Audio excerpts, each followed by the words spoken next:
హసీన్ జహాన్, మహ్మద్ షమీల వివాదం చాలా కాలంగా కొనసాగుతోంది. హసీన్ జహాన్ గతంలో షమీ నుంచి నెలకు 7 లక్షల భరణం కోరింది. ఆ సమయంలో కోర్టు ఆమె అభ్యర్థనను తిరస్కరించింది. హసీన్ జహాన్ మోడలింగ్ ద్వారా డబ్బు సంపాదిస్తున్నారని కోర్టు పేర్కొంది. హసీన్ జహాన్ ఓటమిని అంగీకరించకుండా ఈ నిర్ణయాన్ని సవాలు చేసింది. మొదట అలీపూర్ కోర్టు షమీని తన భార్యా బిడ్డల కోసం నెలకు 80,000 చెల్లించాలని ఆదేశించింది. ఆ తర్వాత జిల్లా జడ్జి ఈ ఆదేశాన్ని సవరించారు.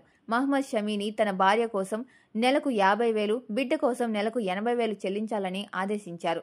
ఈ 1.3 లక్షల భరణం ఆదేశం హసీన్ జహాన్కు ఆమోదయోగ్యం కాలేదు.